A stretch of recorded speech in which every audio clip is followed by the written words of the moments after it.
Ladies and gentlemen, coming to you live from the Lucky Dog Studio in a hidden location somewhere in the upper Midwest.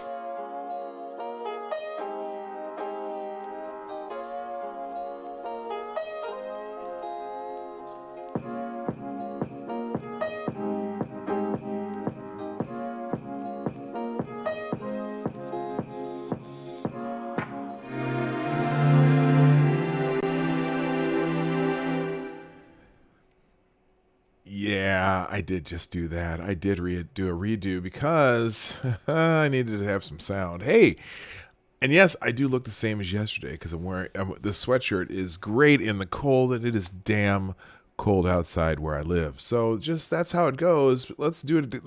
Let's try this again. Play the intro.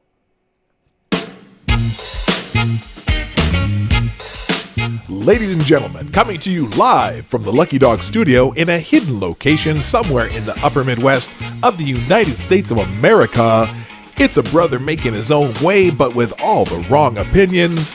Welcome to the Morning Night Live with your host, yours truly, P. Dog Night.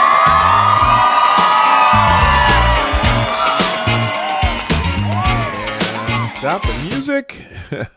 Good morning, everybody. Welcome to the Morning Night Live on this fine Wednesday, December 12th, 2019. It's a lovely day outside, although it's cold as hell. It's 2 below where I live. I don't know where it is, what it's like where you are, but man, I just need to, well, you know what it tells me? This is just more proof of global warming. All right, so as you can tell by the title, we're going to talk a little bit about our fine gentleman Adam Schiff and the House Intelligence Committee and the whole IG report. And it's going to dominate the news for a few days. But now I can't even remember. It seems like yesterday was a week ago, and I just gotta wonder if. Did we do anything about the so the Democrats announced that they're going to impeach the president, okay? And then just under an hour later, they come out and announce that the House has passed the USMCA agreement. You know that agreement that President Trump has been championing when he decided that, you know what, NAFTA's not a good trade deal, right? And so he's going to scrap NAFTA. And everybody was up in arms. Oh, no, he's going to ruin our economy, and he's going to tell the Mexicans and Canadians are going to tell him to fuck off and all that shit, right? And so they were just so down on it. And he fought and negotiated and hammered out a new deal about a year ago. And all during the Mueller shit and the impeachment shit,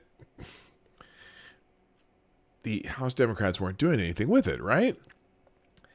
And then suddenly, after they get through all this impeachment stuff, they announce that they're writing up articles of impeachment, which they have to still get to vote on in the House. That'll happen next week. And then an hour later, they suddenly come out and make a huge announcement about the USMCA. That Democrats have worked so hard to look at the legislation and get some things here and there and put it away and getting it passed. And it was almost like they were trying to take credit for that shit, when it was the Democrats who said that Trump was nuts when he decided to scrap NAFTA. And they're talking about how NAFTA was a bad deal and it's a great deal now. Remember, Nancy Pelosi voted for NAFTA. She voted for that terrible deal. And now it's going to be a great deal. And not once during their announcement did they mention the President of the United States, who is the reason we have put together the new trade deal? Go figure. And it's weird because they had to have planned this. They had to know that, you know what, we're gonna come out here and we're gonna do articles of impeachment, and then we're gonna come out here and act like we're heroes for passing USMCA,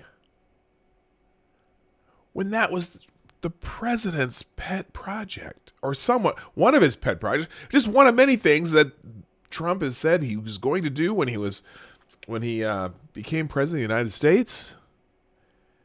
And lo and behold, he's done a good deal of what he said he was going to do. Now, it's really kind of amazing how much stuff that he's done that he said he was going to do, you know? Now, clearly, there are people who don't like the way he's done some of the things he's going to do, but he's done them. And I was a huge skeptic of Trump in the 2016 elections. I voted for Iraq. I've told you this story more than once. Okay. In fact, you know what? I should show you this because I just don't know. I'm taking a bit of a turn on this. I'm not as much a Trump skeptic anymore. I probably will vote for him in the 2020 elections as long as they don't try to throw him in jail for some bullshit. But I got to show you. Remember, I don't know how many of y'all have been on YouTube for a while or just remember back in 2016. Rather famous new YouTuber, or a YouTuber with over 3 million subscribers named Casey Neistat came out with a video entitled "Who I'm Voting for President," right? And he did this long, and it came out at the beginning of the video. He comes out, "Hillary Clinton, I am voting for Hillary Clinton." And then he went out and made his case of why he was going to vote for Hillary Clinton. And I'm like, okay, first of all, I have no idea who the hell you are, but you got a lot of subscribers. And so anyway, so he makes this video, right? And I'm thinking, wow, well, I think we should all make videos on who we're voting for then, And so, there were a handful, not a handful. There were a bunch of people who made videos about who they were going to vote for. So I made one. I was actually kind of proud of it. This was back when I was actually making videos. Okay, let me not even say that. I was never making videos on a regular basis, but I thought that my video on who I'm voting for was pretty good. So we're gonna go look at this. This is from 3 years ago. Still only has 226 views. But you know what? My most viewed video is the first video I ever made, which has about 2,800 views. So I'm not obviously I'm not prolific. But let's take a look at my contribution. Whoopsie, hang on. Let's take a look at my contribution as soon as I can get this thing to stop playing when I don't want it to play. Stop. There we go. All right, let's watch my video from 3 years ago, because this is how things went. Wrong button. Sorry. Hello. Ladies and all right, here we go. All right, so here's mine. How long is this video? It's 10 minutes long, but we'll just watch it anyway because I think it's pretty good.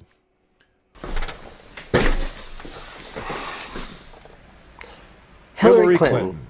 I will be voting for Hillary Clinton. Oh, hell no.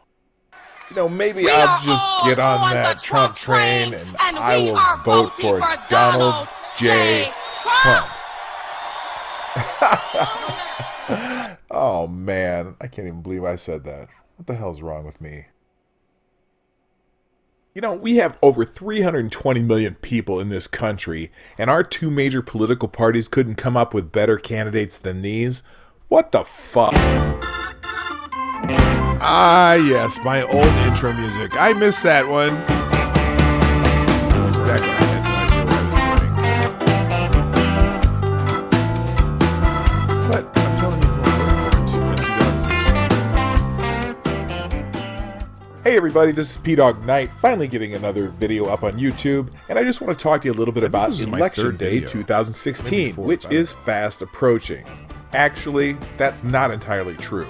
I don't want to talk about this election at all. It sucks, and I can't wait for it to be over. But a couple weeks ago, this big famous YouTube guy named Casey Neistat, who I'd never heard of, shows up out of the blue on my recommended videos with a clip called Who I'm Voting for President. Now, I'm not even sure why I watched it, but I did, and in the video, Casey told us why he was voting for Hillary Clinton, which was really just him rattling off why he was voting against Donald Trump. But more important than that, in his video, he laid out a challenge to other big-time YouTubers.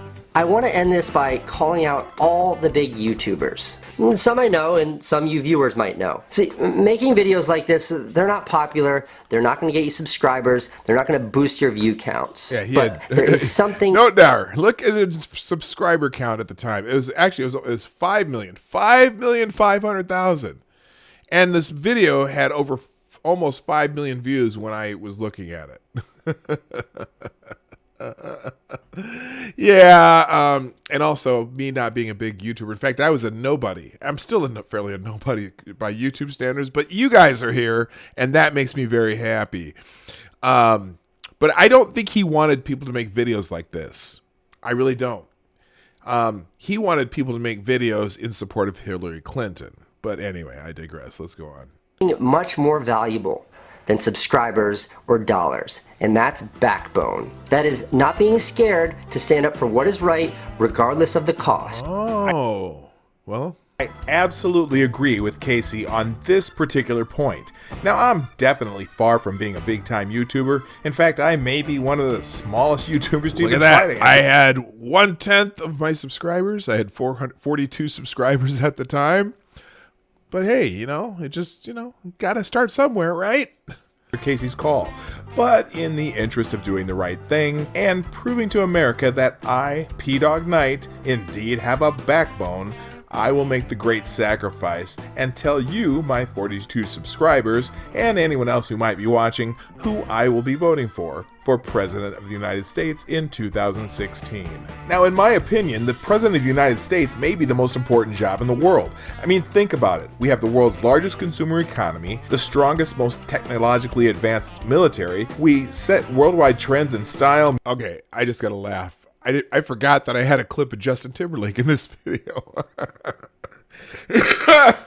Anyway, music and culture, and we are the country that helps so many other nations advance and remain free. The President of the United States is often called the leader of the free world, and whether you like that or not, our president can in many ways determine the fate of many, many nations, not just our own. This is why I'm going completely insane about the choices our two major political parties made for their nominees for President of the United States.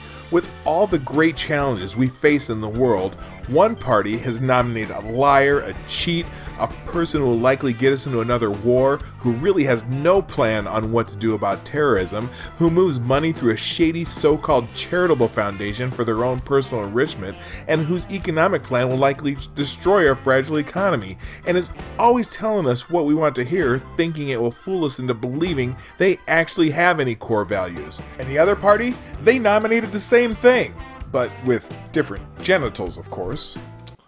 See what I did there? See, you weren't even sure which one I was talking about until I gave the punchline. That's how bad these candidates are. Hillary Clinton, she's under investigation by the FBI and Congress for lying to the American people and for mishandling classified information. If she gets elected... Hey, notice. Who got that right? Who got that right? For what I say? Did I say a word about her damn email? I said for mishandling classified information. I knew this 3 years ago. I knew it during the time. It had nothing to do with email. It had to do with classified information. She may be the first president in history who may not even be able to get a security clearance. What difference at this point does it make? Then you got Donald Trump, who is being sued for running a fake university and swindling hundreds, if not thousands of people out of their hard-earned money. You're fired. Oh yeah, hey Hillary, how's that reset with the Russians going? You do realize that no-fly zone over Syria you suggested in one of the recent debates would require us to go to war with Syria and the Russians? But yeah, then there's Donald Trump, who's so incredibly thin-skinned, if a foreign leader even writes a mean tweet about him, he'll probably start punching in the nuclear codes. Alright, wait, let me take a deep breath. I'm here to tell you about who I'm voting for president. By the way, for those of you just joining us, we're just going through my video from 3 years ago, or just, well, the 2016, I should say.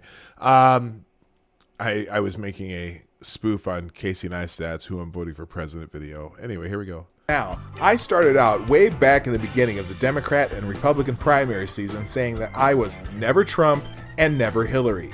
And nothing has happened since they were both nominated that has changed that. Every bad thing Hillary Clinton has said about Donald Trump is true. And on the other hand, every bad thing Donald Trump has said about Hillary Clinton is true. There are so many awful things I've left out that I could say about these candidates, but then this video would turn into a 5-hour documentary. They are the worst front-running candidates in the history of the United States of America. If you haven't figured that out, you are not being honest with yourself. So even though it's almost certain that one of these two will become president of the United States, I'm going to leave the voting booth with my integrity intact. So that means if I cast a vote for president, I will need to pick another candidate. Now, there are some so-called third-party options. You've got the libertarian candidate, Gary Johnson, who's not really a traditional libertarian, but more of a left of the spectrum libertarian who has a little too many nice things to say about Hillary Clinton for my taste, but he is running under the libertarian banner. There's also the Green Party candidate, Dr. Joe Stein, who is a far to the left-wing activist who is attracting a lot of the Bernie Sanders voters. There is also the independent candidate, Evan McMullin, who is a conservative getting some interest from the limited government constitutionalist types, and he actually has a pretty strong following in the state of Utah. And then there are the fringe candidates. Those are the candidates that you've never heard of that show up on the ballot in some states who, when you see them on your ballot... All right, now, if you've heard of any of these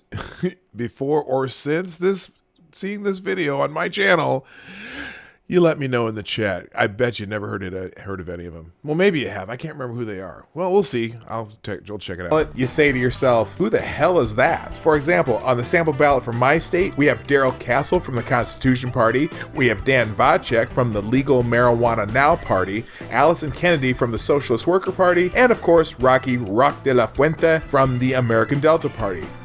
Yeah, I've never heard of any of them either, but I think I can figure out the platform of the Legal Marijuana Now Party. They've just been a little too chill to actively get out and tell us about it.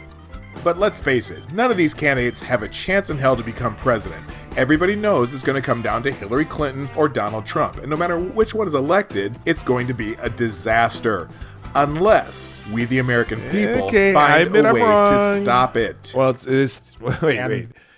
Okay, so I said it would be a disaster. I admit that I was wrong in some ways. In some ways, it has been a disaster because the Democrats have lost their fucking minds. But I couldn't predict that part. And also, I couldn't predict that Trump would actually follow through with most of the things he said. And he's done a fairly good job. The economy's doing great. And whether people credit him for that or not, remember, Paul Krugman from the New York Times said that we would go into a severe recession. The cats and dogs would be trying to sleep together, and the fire and hail would run down, and we'd have locusts. And they said as soon as Donald Trump's inaugurated, the economy would be destroyed. Well, that hasn't happened, has it, Paul Krugman?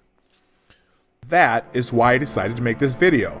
There is a candidate out there, and I mean way out there, that already has a huge following. And although not on any of the state's ballots, with a strong write-in campaign at the grassroots level, I truly believe this candidate can have an incredible impact, not only on this great nation, but on the entire world. And mercifully, this is the only candidate that can eliminate the possibility of both a Hillary Clinton presidency and a Donald Trump presidency. Because while Secretary Clinton and Mr. Trump have spent almost their entire campaigns bashing each other, my candidate has been formulating a plan to completely eliminate all the problems that we face as Americans and as citizens of the world. Our national debt, gone. Climate change, solved in the shortest possible time. Corruption in politics, never again. Terrorism, immigration, cop shootings right in the streets, taxes, Milo Yiannopoulos on campuses. My candidate will solve all of these problems once and for all. But most importantly, my candidate will guarantee that you will never have to say the words President Hillary Clinton or President Donald Trump. And as a bonus, you'll never have to watch another political parody rap battle on YouTube ever again. And who is this candidate that will end all of these problems, including perhaps the worst political cycle in human history? Sweet Meteor of Death. I will be voting for Sweet Meteor of Death.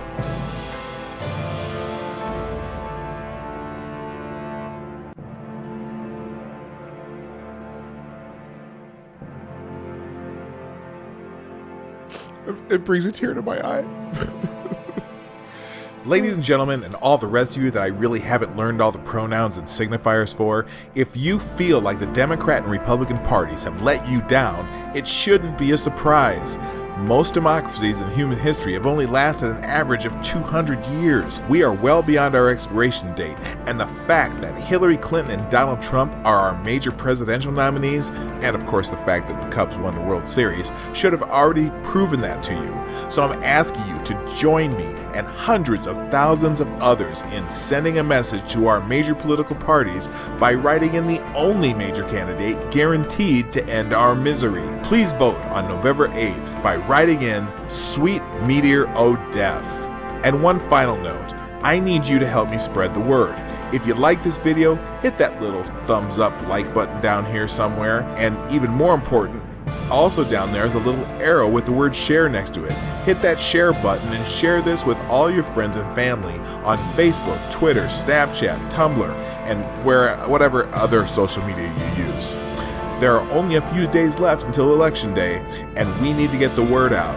Also, below in the description box, I've left a link for the official Sweet Meteor of Death Twitter page, where you can get the latest news on the campaign and even pick up some Sweet Meteor of Death merchandise, like the school coffee cup. Thank you for watching, and I'm looking forward to next time. Okay, that's some inspirational shit right there from me.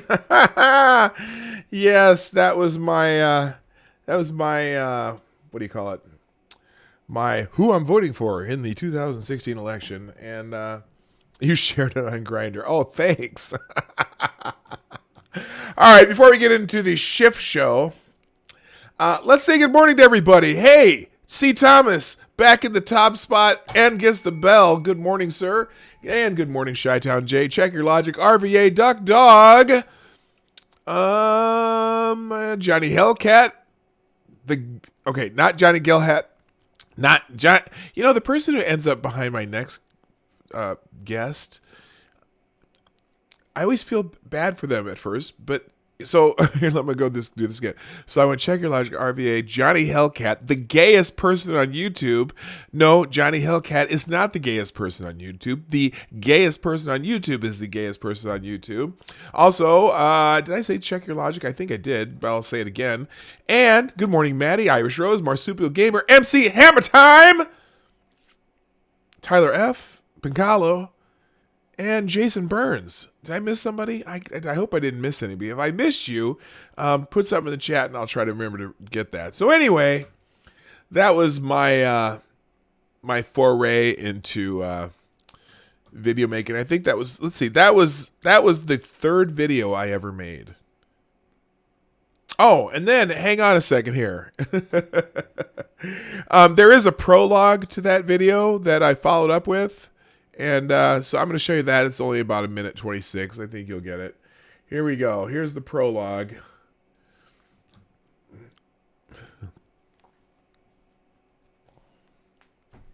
Donald Trump? Seriously? This is Donald. Yeah, this is right after the election, the next morning, and I hadn't heard the results. I'll start it again. Donald Trump? Seriously? Donald Trump? America, have you lost your flippin' mind? Hillary Clinton? Seriously? Hillary Clinton? America, have you lost your flippin' mind? Oh, hey, hi. I had to record that last night because I had to go to bed early and I didn't get to watch election coverage. Hey, who won the election? What? Really? Wow. Okay, I guess I know which one to use. Donald Trump? Seriously? Donald Trump? America, have you lost your flippin' mind? Well, at least I have a clean conscience, because you all know who I voted for. Sweet Meteor of Death. I will be voting for Sweet Meteor of Death.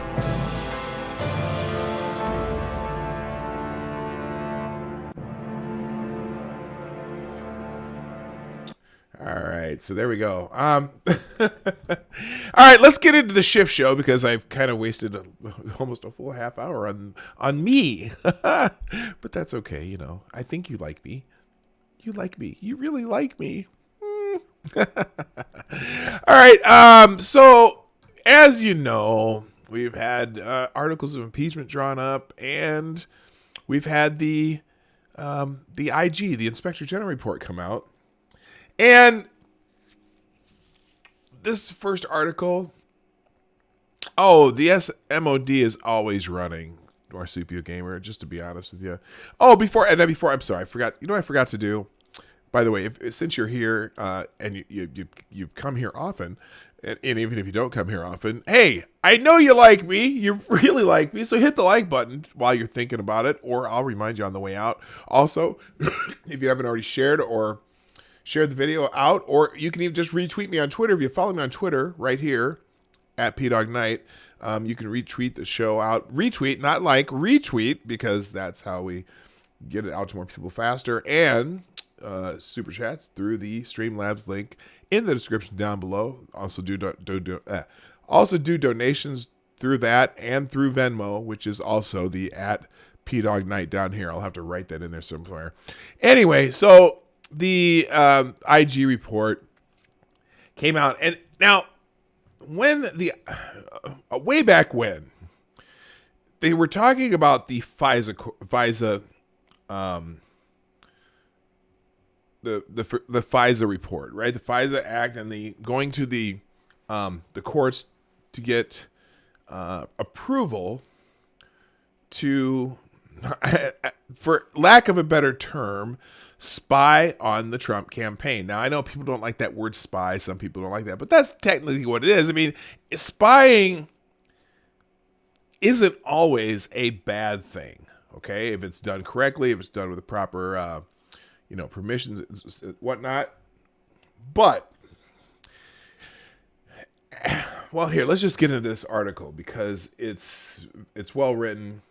And it kind of sums up what I thought about the FISA report, especially when it came to the question of FISA abuse. Okay, the IG report confirms that Schiff FISA memo. Let's see. IG report confirms Schiff FISA memo, media praised, was riddled with lies. Whoa.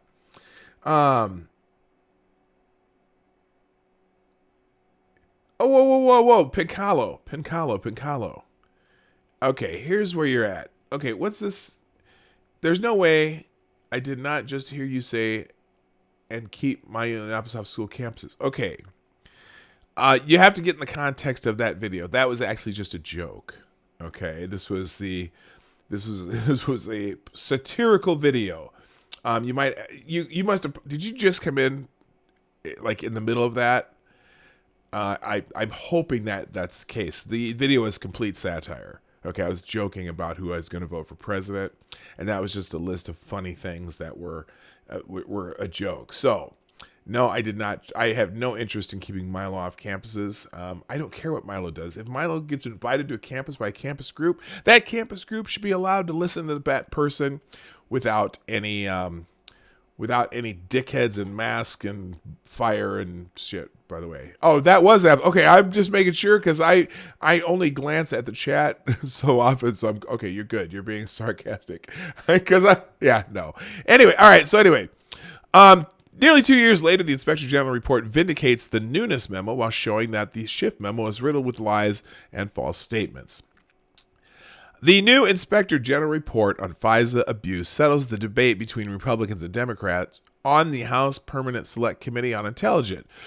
Both groups put out memos about the Department of Justice efforts to secure a warrant to wiretap Carter Page. At the time of their release, the media praised Democrat Adam Schiff and his memo and vilified Representative Republican Devin Nunes and his memo.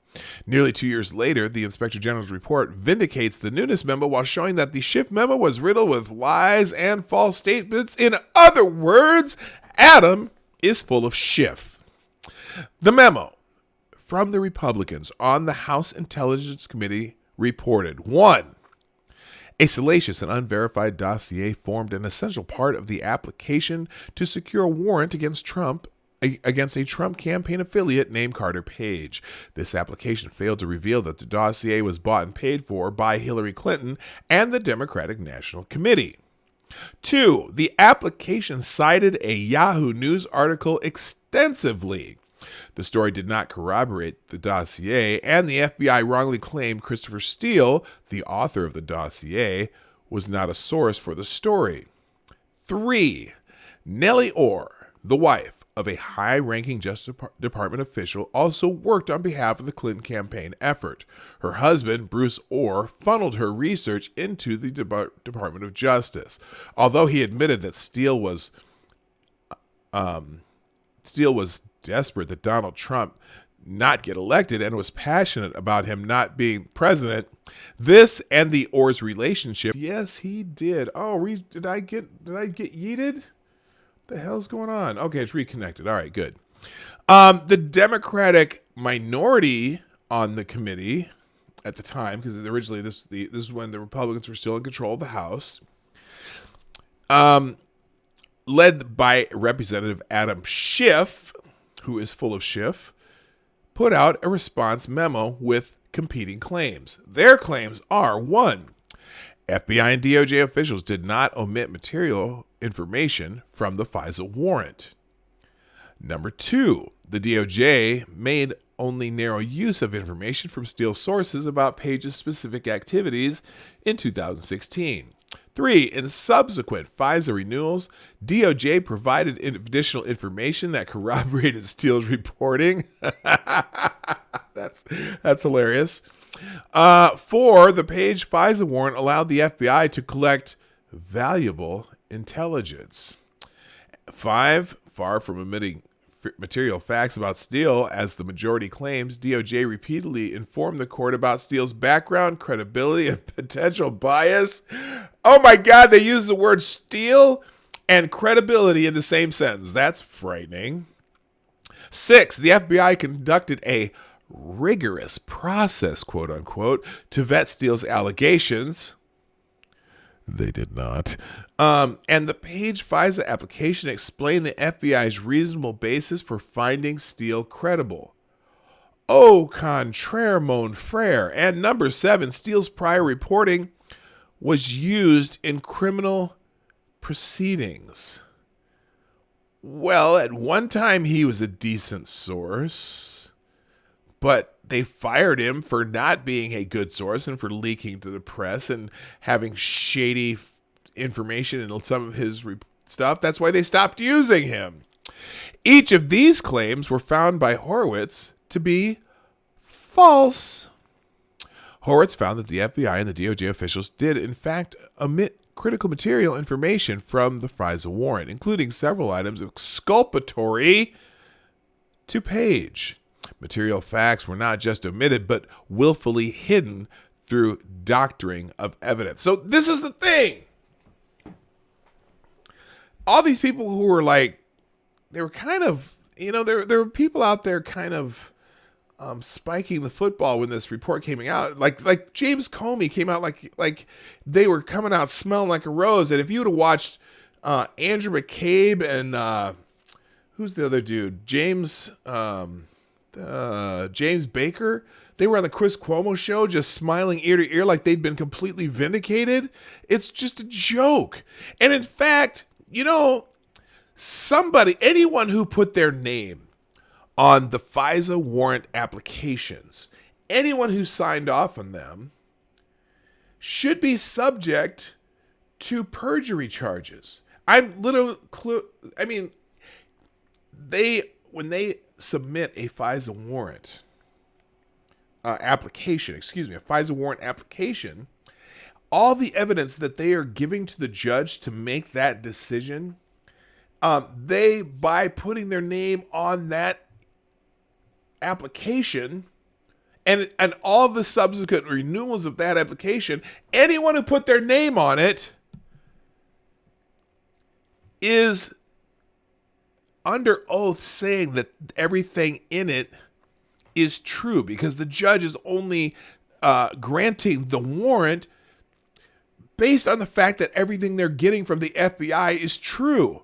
So if these people actually put in this application and used the Steele dossier, which had glaring falsehoods in it, some that any just low-level desk jockey FBI agent would be able to figure out was false. And the one in particular was in this Steele dossier, Steele wrote something about somebody going to the Russian consulate in Miami.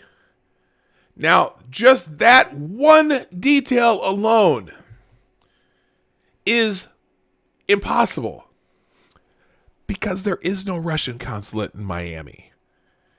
And so all these people who signed off on this saying that this is 100% true have committed perjury. Okay? Whether they read the report or not, whether they just signed off because someone said, here, we need to get this signed so we can go get this take this to the FISA court. If you put your name on it, you are verifying that everything in it is true. There should be at least 6 or 7 or 8 different people brought up on perjury charges just for that alone. And the fact that anyone thought that the Inspector General report was a win for the TDS crowd are fucking delusional. Okay? There's now the Inspector General being very generous and saying, yes, they had information that probably would have predicated the beginning of an investigation. But when the investigation turned into using the Steele dossier to go get a FISA warrant, that shit should have ended right there. They would have not gotten that warrant, period. Because the information in that dossier had glaring errors. They should have never presented that to the FISA court. That was okay. Anyway, the warrants were based on Steele's dossier, which was known by January 2017 to be ridiculously uncorroborated. The renewals did not find information that corroborated Steele's reporting. The warrants clearly didn't allow the FBI to collect valuable intelligence, and Steele's prior reporting was not used in criminal proceedings. Okay, so there you go. I missed that part. I'm thinking they were talking about something else. We found that the FBI did not have information corroborating the specific allegations against Carter Page in Steele's reporting when it relied upon his reports in the first FISA application or subsequent renewal applications, the executive summary of the report says. The media joined the department. That's funny because the media joined Department of Justice bureaucrats in bitterly opposing the release of the Nunes memo. Remember that? The Justice Department released a letter to the press saying the action was extraordinarily reckless and would be damaging to national security and would risk damage to our intelligence community or the important work it does safeguarding the American people. Well, do your job right. Then when the report was released, the media made a variety of contradictory claims, all of them downplaying or dismissing the memo as nothing whatsoever. Why were the Democrats so worried about the Nunes memo? Asked the New Yorker. Rachel Maddow said that far from destroying national security, instead the memo delivered a sad trombone for Trump. It's a joke and a sham, claim Washington Post writers. Quote, the memo purports to show that the process by which the FBI and Justice Department obtained approval from the Foreign Intelligence Surveillance Court to conduct surveillance on the former Trump advisor Carter Page was deeply tainted, the Post article says. It does this by straining every which way to suggest that the basis for the warrant was the so-called Steele dossier, which contains Democratic-funded research by former British spy Christopher Steele. The Inspector General confirmed this week that the efforts to secure a warrant to spy on Page were dropped due to lack of evidence until Steele delivered his memo. So yeah, they tried to get a... So in the Inspector General report, they did try to go get the FISA warrants, but again, the efforts to secure a warrant to spy on Page were dropped due to lack of evidence until Steele delivered his memos. On the other hand, Salon called the memo fake news. The New York Magazine's Jonathan, and we're talking about the Nunes memo. New York Magazine's Jonathan Chait, who fervently believed that Trump was a traitor, is a traitor who colluded with Russia to steal the 2016 elections. All evidence to the contrary went even further. Quote, the Nunes memo is fake and the Russia scandal is very real. Whoa! I guess joke's on you, Jonathan. While the evidence, he continued, while the evidence that the DOJ has been corrupt or even sloppy in its investigation has disintegrated, evidence for the seriousness of the investigation itself has grown progressively stronger, Chase claimed. Well, that was long before the Mueller report, wasn't it? CNN had their good buddy James Clapper, former CIA director, and Obama intelligence chief, say that the memo was a blatant political act. We're talking about Nunes' memo still. John Brennan, Obama's CIA chief, who was also implicated in the spying on the Trump campaign, told Politico that the memo was exceptionally partisan. Politico claimed the memo makes no sense. Nunes' memo accidentally confirms the legitimacy of the FBI investigation. It's claimed, asserted The Intercept. All smoke, no fire, claimed resistance member Orrin Kerr in the New York Times. The Nunes memo continues to backfire, declared the hyper-partisan Washington Post editorial board. Oh, they all had fucking egg on their face. A great example of general media treatment of the issue of FISA abuse was offered up by U.S. News and World Report. Nail in the coffin for Nunes memo, declared the headline of the article that effusively praised Schiff while utterly condemning Nunes. Nunes memo is a bad joke from the start, the author writes, going on to assert that Page was a dangerous agent of Russia. Multiple Trump campaign operatives were surveilled for excellent reason, and the ex-British spy secretly hired by Hillary Clinton to produce the dossier alleging Trump was a secret agent of Russia was simply beyond reproach.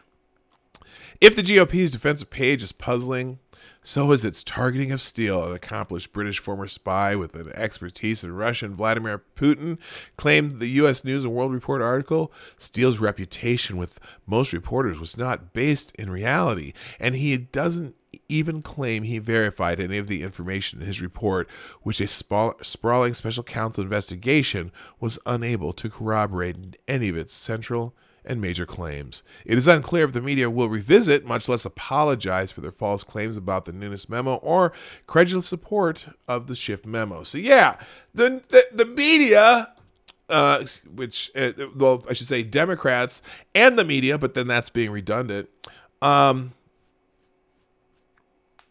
shit all over, or shift all over Devin Nunes. And who was right? Devin Nunes. And I'm not a huge fan of Devin Nunes either. He's a bit of a jackass, but he was right. was right, and Schiff for brains was wrong. All right. What else we got? I do have another article about the IG report. Also, you know who else is who's gonna have some problems? Everybody's favorite, James Comey. Now, James Comey has already been in the last IG report. He was actually referred for criminal charges, and William Barr had declined from pressing any charges on James Comey. And James Comey is just out there acting like he's just been completely exonerated from anything that could possibly wrong. The FBI were all good little boys, and they crossed their I's and dotted their T's and did everything the right way. But in reality, this article sums it up in the headline. IG report shows Comey lied to Congress about FBI investigation of the Trump campaign. Soon after Monday's release of the 476-page Inspector General report on the Carter Page FISA applications and aspects of the FBI Crossfire Hurricane investigation, former FBI Director James Comey took to Twitter to promote his op-ed in the Washington Post. Yeah, it's funny they're letting him write op-eds in the Washington Post to get still. Quote, "So it was all lies. No treason, no spying on the campaign, no tapping Trump's wires. It was just good people trying to protect America." Oh, I just thought of something. Let me pause this for a second because I forgot that it's the Christmas season, and normally I have the funk going, but I'm gonna have a little bit of a little more seasonal type music today. Let's just get let's get that feeling going. Ah, yes. Can you hear that okay? I want to make sure that you enjoy the sweet sounds. Little background, Christmassy, more holiday type music, has little sleigh bells going and stuff. Okay, so there we go.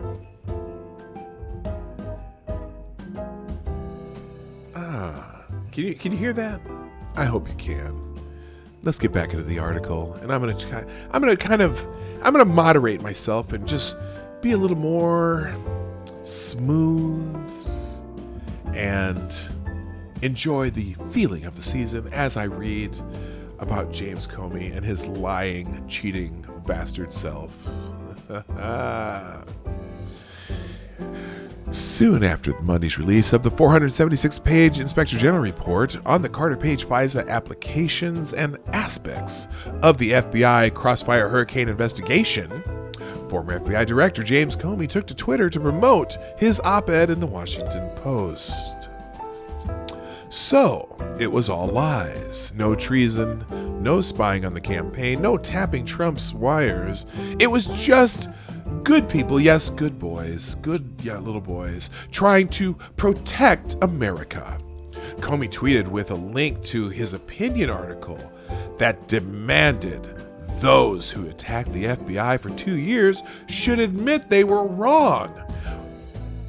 Well, now we already just went through this. We realized that Devin Nunes clearly was correct. So I'm not sure who he's talking about. Is he talking about the president? Here it is right here. Yeah, so it was all lies, blah, blah, blah. Comey's spin is laughable. And there will be time in the days and weeks ahead to highlight the many failures of the DOJ and FBI revealed in the minutia of IG Michael Horowitz's report. For now, though, let's focus on a different detail exposed by the Horowitz investigation into Crossfire Hurricane, that Comey falsely testified that the FBI had not launched an investigation into the Trump campaign. Remember when he said that? Comey made that claim just more than a year ago when he testified before the House Judiciary and government reform and oversight committees. During that December 2018 hearing, Representative Trey Gowdy posed this question to Comey. Quote, late July of 2016, the FBI did in fact open a counterintelligence investigation into, is it fair to say, the Trump campaign or Donald Trump himself? It is not fair to say either of those things in my recollection, Comey retorted. We opened investigations on 4 Americans to see if there was any connection between those 4 Americans and Russian interference efforts. And those 4 Americans did not include the candidate. Comey later reiterated this claim, stating, I was briefed sometime at the end of July that the FBI had opened counterintelligence investigations of 4 individuals to see if there was a connection between any of those 4, and the Russian effort. However, contrary to Comey's claim that the FBI had not opened a counterintelligence investigation into the Trump campaign, the IG report makes it clear that the FBI did just that when it launched Crossfire Hurricane on July 31st, 2016. While in August 2016, the FBI did initiate 4 separate investigations into individuals connected to the Trump campaign, the IG report explained that Crossfire Hurricane was an umbrella counterintelligence investigation that did not identify any subjects or targets. Instead, Crossfire Hurricane sought to, quote, determine whether individuals associated with the Trump campaign are writing of and or coordinating activities with the government of Russia. In fact, as the IG report explains, some of the early investigative steps taken by the Crossfire Hurricane team immediately after opening the investigations were to develop profiles on each subject, send names of, among others, individuals associated with the Trump campaign to other government intelligence agencies for further information. The IG report further noted that the FBI had classified Crossfire Hurricane, quote, as a sensitive investigative matter, or SIM, S-I-M, because it involved a campaign and people associated with a campaign. So they were investigating the Trump campaign. I wonder why Comey said they weren't. The details included in the IG missive was on the various investigative steps taken further illustrates the targeting of the Trump campaign and possibly even Trump himself. Horowitz reported that in August 2016, a supervisor of the Crossfire Hurricane investigation participated on behalf of the FBI in a strategic intelligence briefing given by the Office of the Director of National Intelligence to candidate Trump and his national security advisors. The FBI viewed the briefing of candidate Trump and his advisors as a possible opportunity to collect information potentially relevant to the Crossfire Hurricane and Flynn investigations. The IG report added that after the briefing, the FBI supervisor memorialized the results of the briefing in an official FBI document. An official FBI document? Oh, was the music a little too loud? I'm sorry. You can turn it down a tad. I know it gets confusing sometimes. I hope that helps.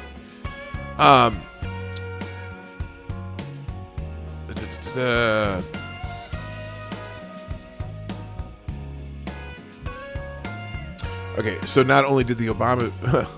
okay, hang on a second. Oh, okay. The IG report added that after the briefing, the FBI supervisor memorialized the results on the briefing in an official FBI document, including instances where he was engaged by Trump and Flynn. So why would he be taking notes on that if that wasn't part of the investigation? As well as anything he considered related to the FBI or pertinent to the Crossfire Hurricane investigation. So not only did the Obama administration's FBI target the Trump campaign in the heat of the 2016 presidential election, but they used an intelligence briefing of candidate Trump to gather evidence. Wait, what was that Comey said? What did he said that what?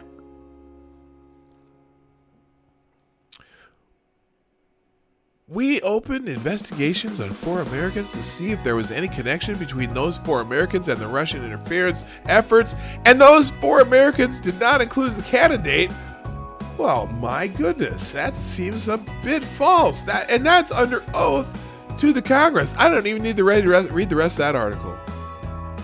He's a lying, cheating bastard. All right. 10:03. Oh my goodness. Well, 9:03 or 11:03 for some of you, and I don't know what time it is where you live. Just let me figure this out. So anyway, Adam's full of Schiff. Comey's full of Schiff. They're all full of Schiff. Is that fair? Is that fair? Let's see. Let me look through the chat here a little bit, see what's happening. They're delusional. They think the IG report exonerates anyway. It's pretty. The IG report is incredibly damning, and especially to those who say that it supposedly exonerates anybody as part of this investigation. The only problem is, there's Democrats and the media, which again always redundant, shitting on Bill Barr for saying that he disagreed with part of this report, and then also John Durham, the investigator who's looking at criminal charges, also came out and said, wait a minute, don't assume that I don't have additional information. Okay, he came out and made a statement, because normally he hasn't said shit so far, but kind of like when remember when I think it was the New York Times wrote some article about something that supposedly the special counselor Robert Mueller was supposedly said, and Robert Mueller made a rare appearance coming out and saying, nope, that information is false. Okay, and it turns out that when they get to the Mueller report and his testimony that they couldn't find any connections between the campaign in Russia that were actually coordinated. Okay, well, this is the same case where they said that this report should show Durham that that there's nothing to this. There's no there. Durham made a rare appearance to say, no, there's some inconsistencies with what I'm finding and this Inspector General report, because the Inspector General isn't there to they might make some referrals for criminal charges, but that's not the Inspector General's report. The Inspector General's function is to say whether or not the FBI followed procedure. And technically, in some ways, the FBI did follow procedure, but then he went out of his way to show how thin of a case you have to open an investigation. And it's embarrassing. Even the ACLU came out and said something about it. So it's pretty amazing that they even I'm just saying, there's going to be some people who are going to get, let's just say they're going to get brought in and having a talk to. And I got a feeling there's going to be some people charged. And when these people start getting charged, they were always trying to get Trump's people to flip and sing, right? They're going to flip and sing. I got a feeling there's going to be some agents and personnel and people in the Justice Department. There's going to be some people flipping and singing now that they're finding out that this whole case and how they got the FISA warrants, it's complete bullshit. Just saying. All right, now I got a couple things bookmarked here. So one of the things, there's a Technofog, which is just someone on Twitter that I follow, or not follow, but kind of get information from, has almost a crazy list of all the people who were talking shit a while back that are completely and utterly wrong. And so for example, Washington Post reporter Shane Harris has been lying to the public all the time. Here's the Shane Harris tweet saying, yes, I'm telling you, the dossier was not used as a basis for the FISA warrant on Carter Page. Jonathan Goldberg from I don't even know where he's at now. The FISA renewals were approved by FIC judges after reviewing intelligence collected from Page surveillance that had nothing to do with the Steele dossier. Oh, yes. When's that from? That's like from February 2018. Bradley P. Moss.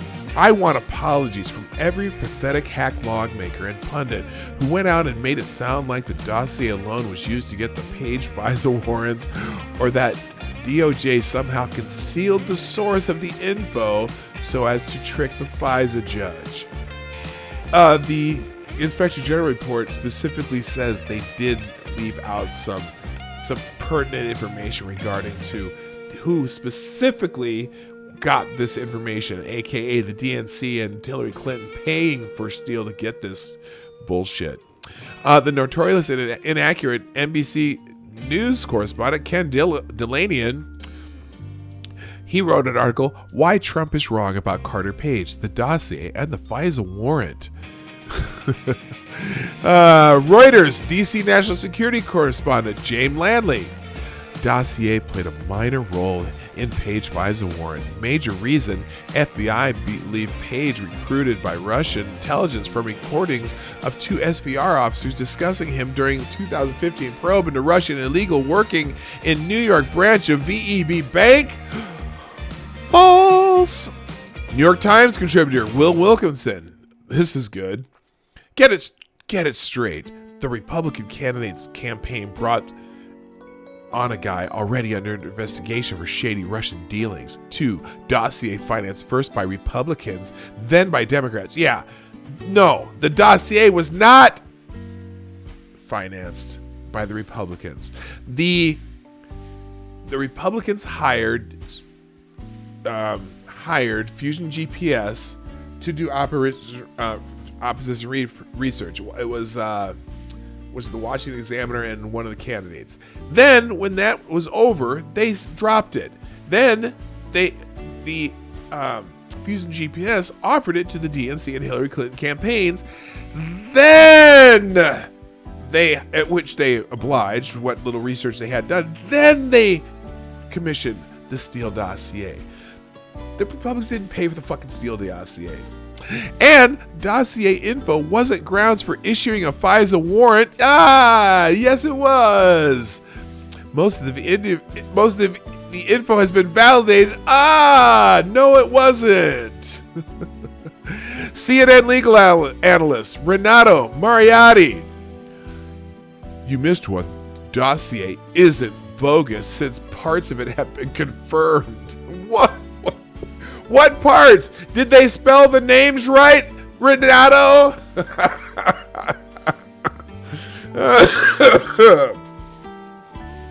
CNN anchor Jim Sciutto gets it wrong. FBI would further corroborate information in the dossier on its own before using such intel to justify the FISA warrant. Really? Well, that consulate, those people at the consulate in Miami, they beg to differ. Fusion Natasha Bertrand. Nothing in the Steele dossier about Page has been disproven.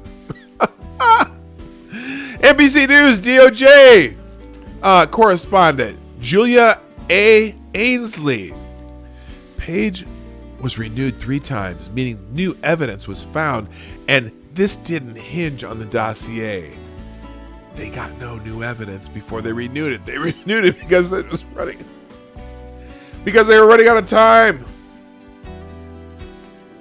Asha Ragnapla, whoever this hoe is, with the cell phone on the basis to get the FISA warrant, legal standards. GOP questioners are conflating legal standards for CI and criminal investigations. Definition of foreign agents for purpose of FISA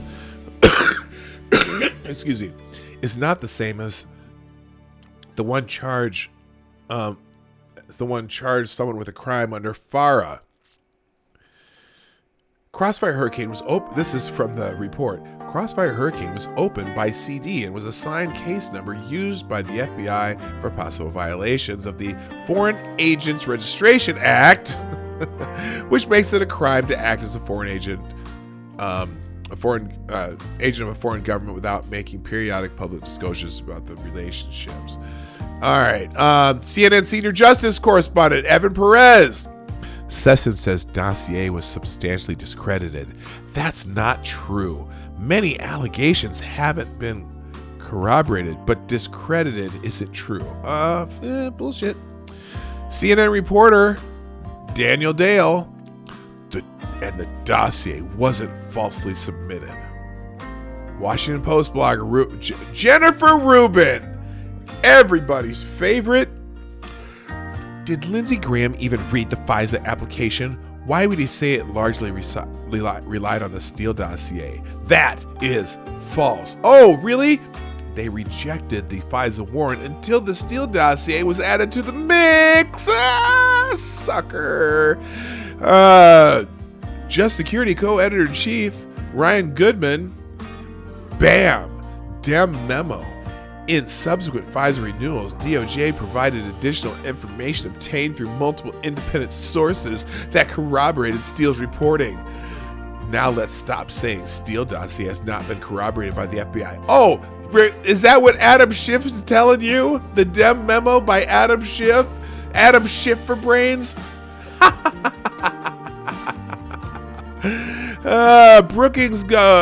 Brookings Institute senior fellow and Obama White House ethics czar. Ooh, that's a big job. Norm Eisen, falser.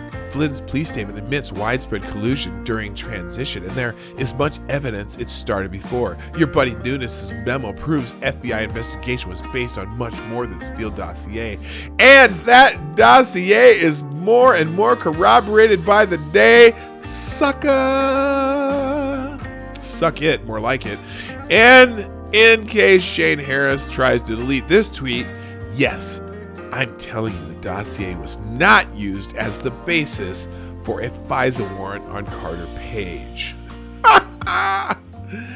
Oh, you bunch of dickheads. You were wrong. Sorry. This is fascinating too. This is so CNN had an interview with Veronica Escobar, Democrat from Texas. Listen to this. So here's the thing. So the Democrats were finally asked yesterday. See, now they didn't take any questions after they came out and did their impeachment announcement, right? But when they did the second press conference saying that they were that the Democrats approved USMCA, the trade agreement, they did take questions. And, as the question came up, or one of the justifications for this impeachment, articles of impeachment, doing it now rather than waiting to at least go to the courts and say, here, let's resolve this issue between Trump not wanting people to testify and us wanting people to testify and let the courts figure it out. They're saying, no, we can't wait for the courts because he's already interfering in the 2020 elections, yada, yada, yada. He's going to commit a crime in the future, which I keep calling this the Minority Report impeachment because he hasn't done it. No, we can't take a chance because we have to impeach him now because he possibly could cause foreign interference, right? And this lady here, listen to this. From the House Judiciary Committee, the Robert Mueller report, we're still fighting to gain access to some of those materials. If we wait for the courts, if we wait for an election to settle this, then we will have waited too long, in my opinion, especially. Yeah, so they can't wait for an election because, man, Donald Trump might win in a landslide this time, right? We got to do it now. We got to do it before he's elected. They are literally attempting to interfere in an election by using impeachment as a tool for that. It's amazing. And also their new mantra too is, well, he can be impeached more than once. This will not, well, there's I wish I had it handy, but one of the guys on CNN was saying this will not be the only time President Trump will be impeached. I'm like, what? So they're already, no matter what happens with this one, they're planning on doing it again. This is a good, and I have a tendency to vote Republican. I always have, but man, I'm not taking I'm getting everyone I know, the ballot box. They want to do this over and over and over. All they care about is that he beat Hillary Clinton. He beat their queen, and she was supposed to be there, and they're going to have a temper tantrum until they can get him out. And elections be damned. Oh, by the way, Lisa Page, remember her? Strzok and Page, Peter Strzok, Lisa Page, the FBI and DOJ lawyer who were having an affair, an extramarital affair, and were texting back and forth on their government-issued phones. Well, Lisa Page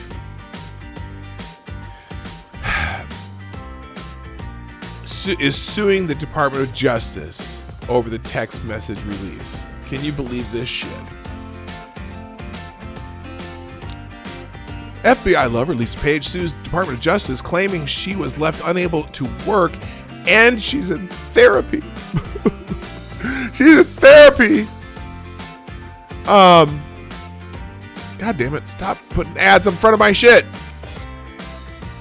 She left unable to work and in therapy when it illegally released her text with Peter Strzok and unleashed years of demeaning tweets from Donald Trump. Whoa! Say what? Illegally released her text. How so? You realize that the text from your phones on a government phone are part of a... Stop seeing this ad. Stop. I don't want to see this fucking ad. Is on a government issued phone. Oh my God, what the hell is going on here? Close that. Jesus, God damn it. Anyway, Lisa Page sued the Department of Justice and the Federal Bureau of Investigation Tuesday over DOJ leadership's decision to leak text messages. What do you mean leak text messages? They're subject to government FOIA requests. There's no leaking your damn text messages. Leaking text messages with her FBI lover, Peter Strzok, to the press.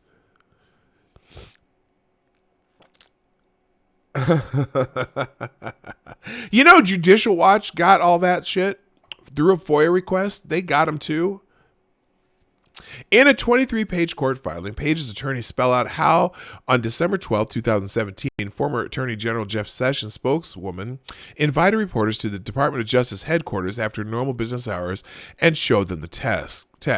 This release led to years of demeaning tweets from President Trump, forced Page into therapy, and left her looking for work, the lawsuit says. I wish I should have some sad music playing right now. She's seeking more than $1,000 in damages? Is that all? What the fuck? 1,000? Is that all? Is that really all she's asking for? Oh my gosh, she just wants to win in court. She ain't getting it. $1,000 damage as well as attorney fees and other costs associated with legal action. Page was an FBI lawyer who worked on both the Clinton email investigation and for special counsel Robert Mueller's on the Trump-Russia probe. She had an affair with Peter Strzok, an FBI agent who was removed from the Mueller probe over the existence of their pro-Clinton text messages. Page's lawsuit recalls how information slowly seeped out. The text messages had been given to the DOJ's Office of Inspector General as they were doing oversight on the Clinton email investigation. The lawsuit said that senior DOJ officials knew about the text messages and let the White House officials know. The White House then tipped off the media, with the New York Times reporting on December 2nd that Strzok had been removed from the Mueller probe following the discovery of text messages in which Mr. Strzok and a colleague reacted to news events like presidential debates in ways that could appear critical of Trump. Could appear critical of Trump? What do you mean could appear? We will stop him. You fucking assholes. That's their filing. But anyway, biatch, you were using a government phone. Your text messages are subject to government investigations and whatnot. Shut the hell up. Do not pass go. Do not collect your $1,000 and kiss my big fat ass. It's laughable. Oh, here. Also, so this guy, Tony Schaefer, says, LOL, no. If Lisa Page used a government-issued communication device for her text, that info is government property and it can be released by the government at any time. FBI lovers, Lisa Page sues over DOJ over text messages. Get the hell out of here. Also, it's laughable. This is Washington Examiner. They have an article here. It's laughable. I'll just get into the top of it. Michael Horowitz found intense bias against Trump in the FBI. He just refused to call it that. That's the one thing that irritates me about this Inspector General report, saying that, there was lots of bias, but it didn't affect any of the work. Bullshit. It's laughable. I'll just read the lead here. It's laughable for Inspector General Michael Horowitz to assert in his report that he found no political bias in the FBI's spying of President Trump's 2016 campaign. Of course he did. He simply refused to call it by name. Most of the national media are framing the report released this week as a disappointment for Trump because he and his supporters had expected to blow the lid off pervasive misconduct and animus in the FBI towards the president. But the thing is, it more or less does that, even if it doesn't offer the colorful language journalists need in order to see it for themselves. Horowitz inexplicably stated early in his report that his office did not find documentary or testimonial evidence that political bias or improper motivation influenced the FBI's decision to begin surveilling Trump campaign associate Carter Page back in 2016. Yet, just 3 pages later, the report says that Horowitz's investigation found 7 times where FBI agents relied on inaccurate, incomplete, and unsupported information in order to continually seek reauthorization for the assailants of Page, that'd be Carter Page, and others in the campaign. Yeah, you don't overlook shit because you have a bias against it. Jesus Christ. Anyway, you get the gist. It's a big running joke. All right, let's do this. I'm gonna get into Twitter trends, and we'll get into Twitter trends, and I got to get out of here because I'm running a little bit behind, like I do every day. But I do that for you, the people, the viewers, the Morning Night Live. By the way, Mr. Scott, I see you dropped in. Good morning, sir. Good morning, Wandering Lisa. Evil One, hello. Functional, I don't think I said hi to you. Jason Burns, I said earlier. I thought I said hi earlier, but if I didn't, I'm saying hi now. And Duck Dog, right on. Okay. Let's get into the trend. See what's trending today so we know what people are going to be talking about. Of course, people are probably talking about impeachment. But you know what the biggest news of the day is? And we were talking about the Time Person of the Year. Yes, everybody knew it. It was not even close to being a secret. Time's 2001 Person of the Year is, God forbid,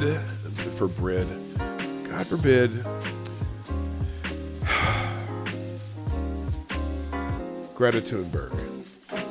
Time's 2019 Person of the Year, Greta Thunberg, for sounding the alarm about humanity's predatory relationship with the only home we have, for showing us all what it might look like when a new generation leads.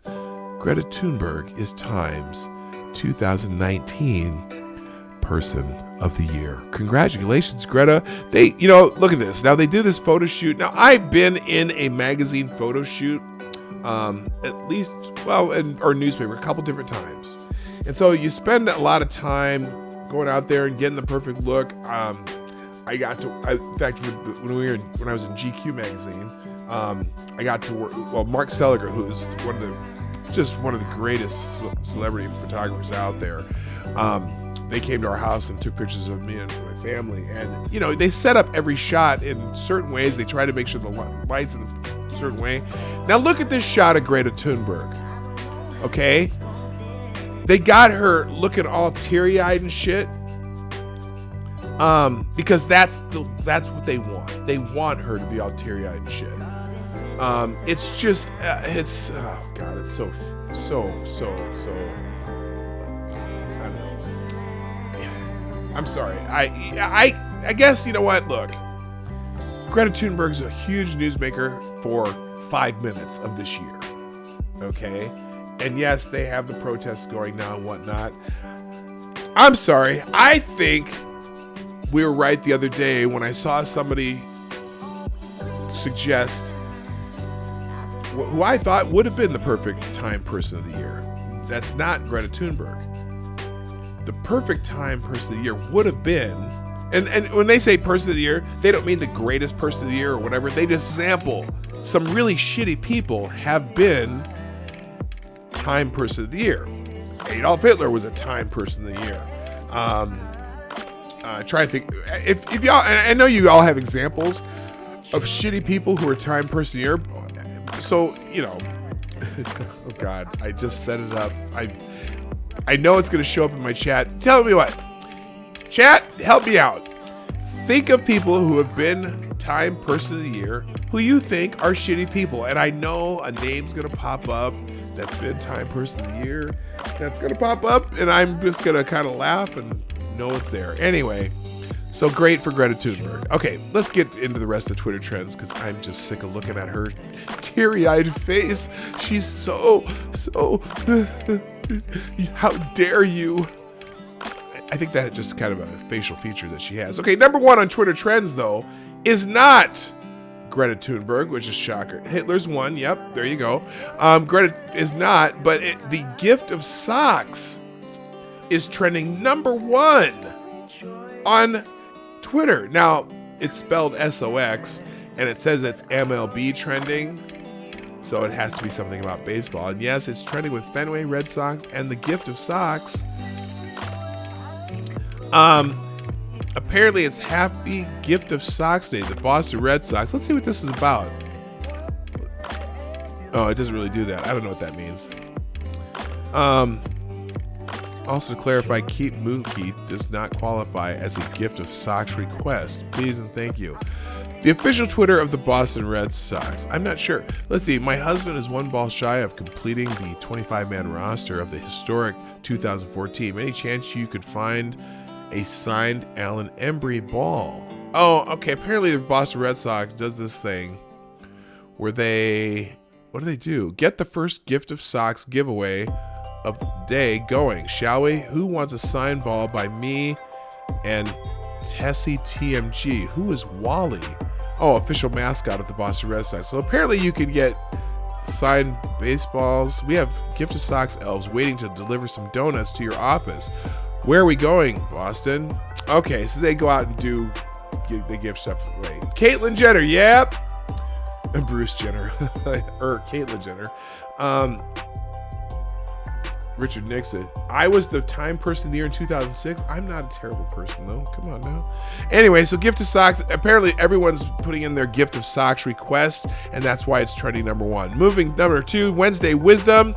Let's get one quick bit of wisdom. Oh, you want to see this in country explode? Just try it. Okay, so here it is. McConnell says, I'd be totally surprised if Trump's removed. Okay. What else we got here? Times person of the year is climate. Wonderful news. Brooklyn Dad Defiant. He's usually he's the dude who's always in the, anything related to Trump or anything political. He's always in the hashtag. He's kind of like, he's like the Krasensteins, but he's just him. He says, wonderful news. Time Magazine Person of the Year is climate activist Greta Thunberg. And the children shall lead. Yeah, not really. And CNN, what does CNN have? Let's see. I think I see. Those were some of the finalists. Was I don't know what this is, but the whistleblower, Nancy Pelosi, Donald Trump, whatever that is, and Greta Thunberg were the finalists. I don't care. The persistence. Oh, this is Scott Pressler. I attended the Trump rally in Hershey, Pennsylvania, and here's what people need to know. Many first-time rally goers Lots of 17-year-olds and Gen Z who will be 18 by 2020. Volunteers galore doing voter registration. Packed the Giant Center on a rainy Tuesday, December 2019. That's the Wednesday Wisdom. You know, ever since this impeachment stuff started happening, his approval ratings have been slowly creeping up. And there's been more than one poll that says right now, if the election were held today, Donald Trump would hold Wisconsin, Ohio, and Pennsylvania, regardless of who he's running against. That's not a good sign for the Democrats. I'm just telling you. I think this whole the impeachment thing's kind of it's being well, except for partisans, it's the independents think it's a sham because they've been wanting to impeach him since before he got in office. Okay, fear, forget everything and run, or fear, face everything and rise. Okay, that's our Wednesday Wisdom. Moving on. Number 3, Greta Thunberg is the Time Person of the Year. We already know that. Oh, but the Babylon Bee has an article out that says, new law requires you listen to Greta Thunberg lecture before purchasing gasoline. Now that's a funny one. Okay, I'm going to put that one in the chat just for some shits and giggles. Copy, paste, and click. There you go. There's the Babylon Bee article if you want to see it. That's funny. As you know, that is satirical. And Alyssa Milano thinks you deserve this. Thank you for all you do, Greta Thunberg. Well, you know, really, Greta Thunberg travels around the world on somebody else's dime and lectures people why they're terrible people. So I'm sorry, kid. I don't have anything against you, but please go home and go back to school and learn something. Okay, Lindsey Graham's trending number 4, probably having to do with impeachment. So someone told me CNN isn't covering Lindsey Graham spitting facts and how corrupt the entire process was against President Trump. And can anyone confirm? Let's see. This guy says, what about when you tweeted this, Lindsey Graham? If we nominate Trump, we'll get destroyed and we will deserve it. Well, yeah, he wasn't a fan because just like me, I didn't trust Donald Trump when he was running for president. That's why I didn't vote for him. However, at this point in time, I don't know that I could vote for any of the Democratic candidates. I'm pretty much leaning towards Trump because things are going okay. Okay, the economy's just fine. Now, the friggin' Democrats have proven you're a bunch of you're deranged. I'm getting deranged just talking about the Democrats being deranged. All right, so let's see. Lindsey Graham is out here reading Peter Strzok and Lisa Page's personal text messages for some reason. Oh, they're personal text messages? Did he say they're personal text messages? Because the Senate hearing's going on. Well, hold on now. They're personal text messages. That's why he's trending. The Senate hearing's going on. The personal text messages that they did on government issued phones and the personal text messages discussing their disdain for the president and their support for Hillary Clinton in the middle of investigating both of those two individuals. I think it might be relevant. All right, that's why he's trending, because that committee is going down. There's a lot of people who hate Lindsey Graham because, Anyway, I'll have to watch that later. Moving on, impeach and convict are trending. Oh, that's because all the people on the left are excited about the articles of impeachment. On the day of articles of impeachment were issued, this is who Comrade Trump invites into the Oval Office. I mean, what the actual fuck? Because he had a meeting with some Russian minister. Hey, guess what? I'm going to guess that meeting was planned weeks ago. It's not like they just plans. They did say, okay, I hear they're going to do articles of impeachment today. Get that Russian guy over here. Fuck off. Yeah, as though the Russians yes, Russians are adversarial to us. Are they our enemy? Why? The only reason they're our enemy is because Hillary Clinton and the Democrats have been able to concoct this whole narrative that the Russians are enemy because they're trying to interfere in our elections, when they still haven't quantified what that interference actually accomplished, which is pretty much nothing. Fucking Facebook ads. Yes, your $4,000 worth of Facebook ads overran Hillary's $1.3 billion with a B dollars spent. Shut the F up. Impeach and commit. There's literally no reason why the House can't still take witnesses to court for violating their subpoena and impeach the president at the same time. The House needs to do that for future protection of such delay tactics by presidents.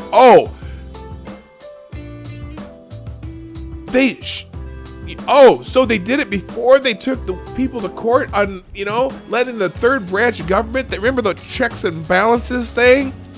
Isn't the judicial branch responsibility to judiciate, whatever the word, settle disputes between the other two branches? That's why there's 3 branches of government. So yeah, and they're rushing to it anyway, though. Oh my God, they just pissed me off. Moving on, I gotta get through these. The SAG Awards, Screen Actors Guild Awards, apparently they got their nominations because all the award shows are going to be coming up in the friggin' next January and February. And people are happier with the SAG Award nominations than the Golden Globe choices because people were mad that the Golden Globes weren't diverse enough. Oh, okay, whatever. Y'all can... you know what? And when they see us, the story about the what do they call it? The 5 guys that supposedly allegedly raped the woman in New York, Brooklyn, the Central Park 5. That's what the movie's about. Oh boy. They say that. They say that they've been exonerated. And this movie kind of does a what's that word? She takes not poetic license. What is the word? Adjudicate. Yes, thanks. And also she takes some poetic license with the depiction of the interviews of the police of the 5 boys that they originally convicted. Ava DuVernay needs to have her poetic license revoked. I've seen the actual interviews. They're online. You can go find them. You compare the interviews that they do in the movie When They See Us and compare them to the actual interviews of the boys, and not just the 5. They have the actual interviews online of a bunch of the boys that were involved in that night of wilding when they were all beating up people in the park. Let's just say they don't match very well. And I'll see if I can find those links and do that another day. I'm not so convinced. Well, certainly her movie is a very fictionalized version of the story. And so it very, not even fictionalized, I would say propagandized version of the story. So there's a lot more to that than this little movie she made. Anyway, let's move on. So I don't care about the SAG Awards particularly. Anyway, I don't care. Sears is trending. Is Sears going out of business yet? Or are they done yet? It's reported the amount of clothes stolen came to $26. Another loss for Sears.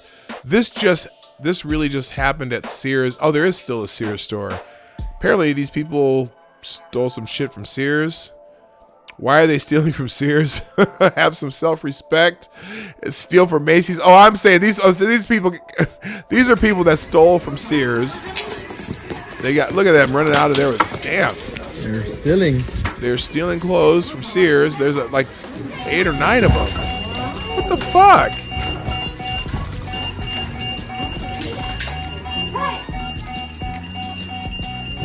Oh my goodness. That's why I laughed at this one. It said, it's reported the amount of clothes stolen came to $26. Another loss for Sears. Oh my gosh. Yeah. So anyway, that's why Sears is trending. Someone tried to steal from Sears. Time Magazine's trending. We already know why. Senate Judiciary Committee is trending. We already know why. Feinstein, she's on that Senate Judiciary Committee. Probably did her opening statement. That's why she's trending. Piers Morgan is trending because he has this goofy ass smile when he's taking a picture with. Let's see. Do they have a picture of it here? They got a goofy ass smile when they're taking a picture of her in some Miss Universe thing. Oh no, this is something else that's trending. Conservative sources subsequently insisted Johnson was categorically not hiding in the fridge from which Johnson emerged carrying a crate of milk bottles, but instead his aides were taking a moment to prep the PM for a separate pre-agreed interview. Boris Johnson hides in the fridge to avoid Piers Morgan interview. Okay, that's why Piers Morgan is... that's British politics. I just don't know. Hello, Joe Cesaro. How you doing, brother? And Green Badger Outdoors. And... I think I said how to check your logic.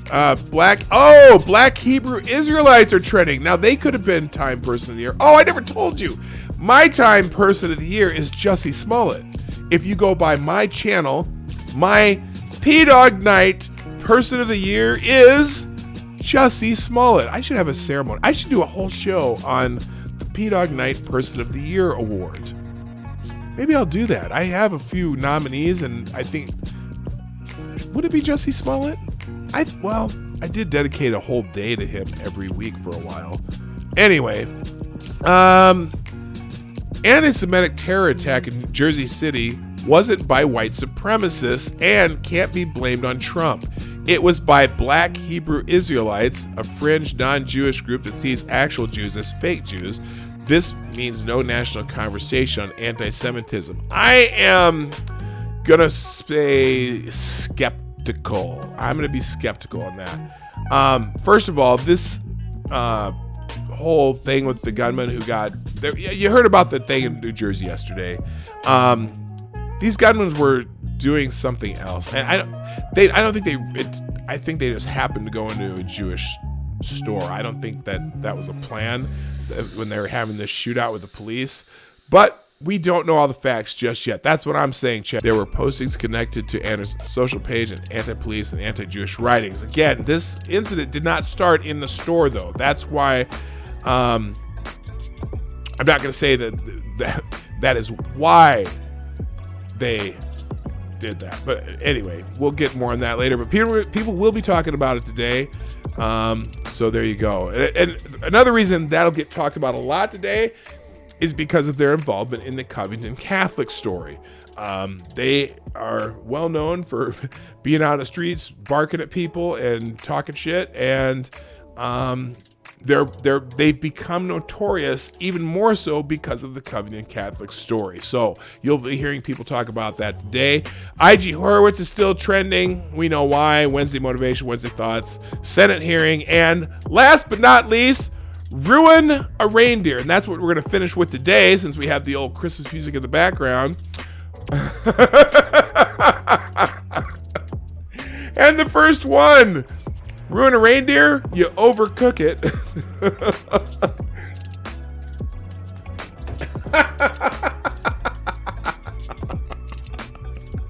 I'm sorry, that's funny as shit. Ruin a Reindeer, Blitzen, the quarterback. Ruin a Reindeer, the Donner Party. Ruin a Reindeer, Private Dancer. That's a good one. Ruin a Reindeer, Richard Vixen. Go ahead and laugh and call him names again. This is a Far Side one. All the other reindeer used to laugh and call him names. Oh, I missed the Far Side. That was such a funny cartoon strip. All the other reindeer used to laugh and call him names. That's hilarious. Dixon Cheney, Ruin a Reindeer. Ruin a Reindeer, Purple Reindeer. That's hilarious. Rudolph the Brown-Nosed Reindeer. Ruin a reindeer, bust Rudolph's cherry red nose. Ruin a reindeer, Door Dasher. Delivering Domino's pizza. Oh my God. Blitzen, after he's been hitting the bars hard. Ruin a reindeer, drunk dancer. The picture's not there. Stacy Dasher. Oh, call ranting monkey. Stacy Dasher. Hershey squirts. What? I don't know. No. That's gross. I don't even. Comet. Oh, comet. Chameleon. You come. Okay. So you think you can dancer? Ruin a reindeer. Crasher. Oh gosh, these are hilarious. Okay, Cupid. Like little kicks dancer. Okay. So anyway, that's hilarious. What a great hashtag to finish the show with. Ladies and gentlemen, thank you for being here at the Morning Night Live. We're here Monday through Friday, 10 o'clock Eastern, 9 o'clock Central, 3 p.m. GMT. And before you go, if you haven't already thought about it, hit the like button on your way out and share this stream, share the video. If you've come across it later in the day, share it. Tell people, retweet, do all that stuff. And if you want to do donations and or super chats during my show, or even when the show's not running, you can do that in the Streamlabs link in the description down below. We also do Venmo at PDogKnight, Twitter, mine's Gab at PDogKnight, Instagram, just yes that Marty, and email pdogknight@gmail.com. So thank you everybody for being here. I'm going to be very abrupt today because I got to get the hell out of here. Thank you so much. My name is PDogKnight, and I'm out of here. Bye-bye. Hey, this is PDogKnight, and thank you for watching today on the PDogKnight channel. If you have an observation or remark you'd like to make about this video or my channel, I absolutely welcome you to write it in the comment section down below. I really look forward to hearing from you.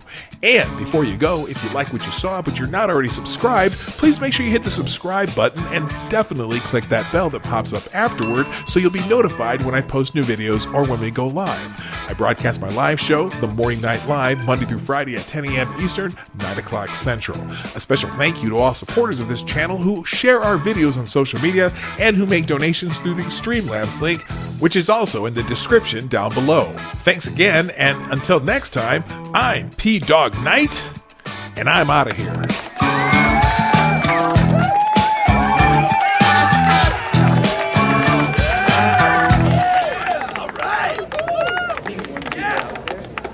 on the road, you have it, so you could just go out and drive. You